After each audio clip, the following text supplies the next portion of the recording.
check Facebook, I guess. I'm sure that a bully wasn't what his parents had in mind to create. A bully is the unintended consequence of abuse. I would suggest there was excessive use of force on him, or just neglect, which is also the abuse of force. Neglect forces the kid to make decisions he should not have to make at his age. This kind of force used on human beings effectively kills that child's creative spirit. It creates a spirit of self-destruction instead that can only be used to destroy himself and others along the way. This was his purpose, self-destruction. As I said at the beginning, if you don't know your purpose, you might be living it, and it might be a form of self-destruction. You don't know it because you don't want to. Being a bully, manipulating people, or using government or religion to do your bidding would be a clue.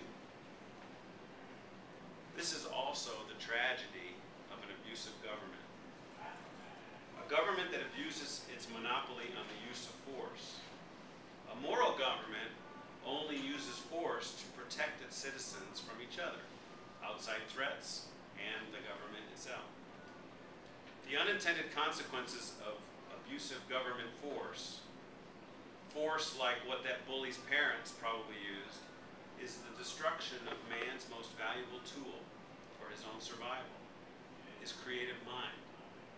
The creative power to build, to solve problems, to foster within the desire to have skills, find the right vehicle for achieving one's purposes.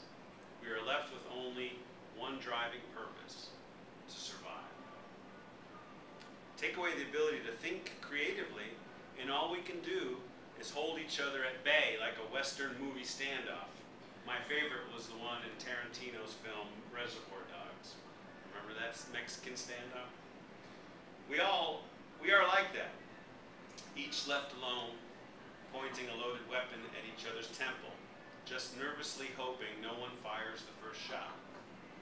We become all hostages to each other's fears. I think we should be linked by our strengths, our virtues, rather than held hostage by our fears and weaknesses. Don't you?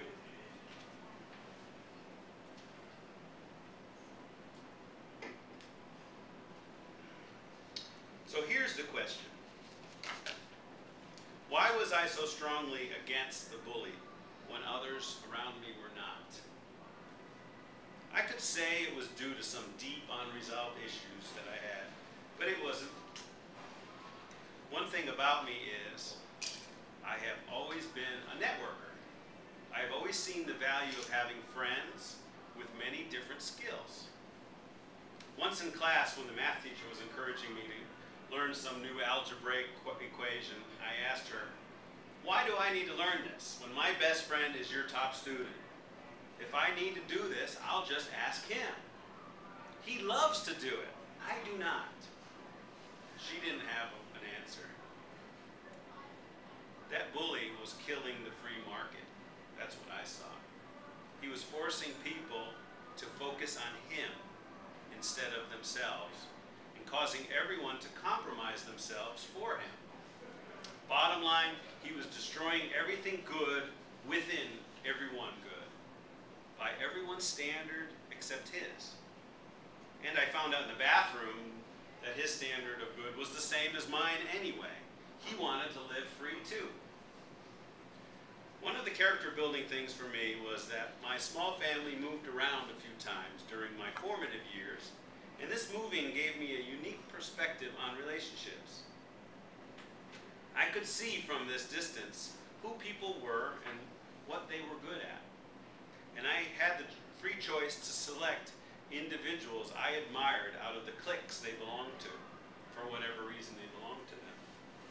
I think most people that don't move around like my family did just learn to accept and tolerate those with whom they happen to grow up with. I could see there was a bond within their subgroups that I was isolated.